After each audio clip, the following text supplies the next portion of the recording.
Hey everybody, I hope that you can hear me well. I was just wanting to update and show what I did with my oil trade. And I don't want to say I could have let it run, but I think I had said yesterday I was really just trying to cover at least one or two tanks of gas with the profit. It takes about $30 to fill up my daily driver. And so I closed the trade. You can see on the left hand side it says 0 and 0. I don't know if I had already locked in the profit with that 89.75 February 15th call strike. I'm not sure if I had already locked in the profit or not yesterday. So all I did was put that trade on to lock in the profit. But if it wanted to run a little bit more, it wouldn't have mattered. I just put the trade on just because I wanted to make sure that I locked in at least, one tank, 1.5 tanks. I got $53 out of it. I just wanted to make sure that I locked in something because I didn't think I was going to be able to pay attention to it. I actually have a job, a normal job, and I'm not always able to pay attention to my trades. And, I'm helping someone today, teaching them, on the breaks that I get. So I'm teaching someone else today. So I was, excuse me, I was not expecting to be able to look at my account or really pay attention at all today. So that's really the reason why I went on ahead and put that on to lock it in instead of just closing the trade. I could have just closed the trade, but my brain didn't think of that right away. So yesterday I just put on the 89.75, and because I had sold it for more than what I paid for the 89.5, I couldn't lose any money on it.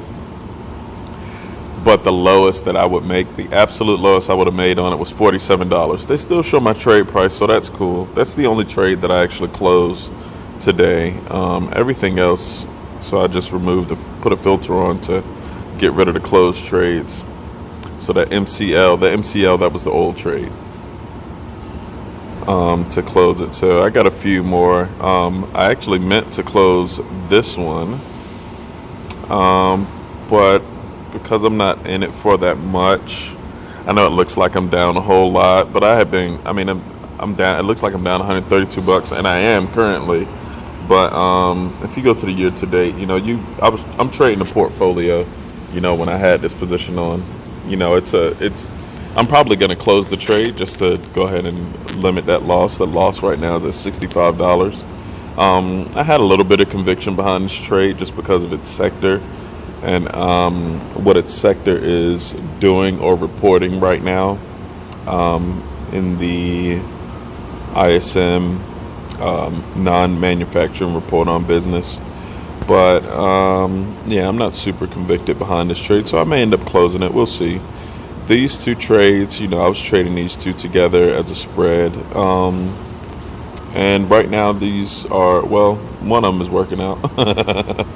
So it's all good, but I was trading them together based on their correlation and a few other factors as well, BOL and CPNG.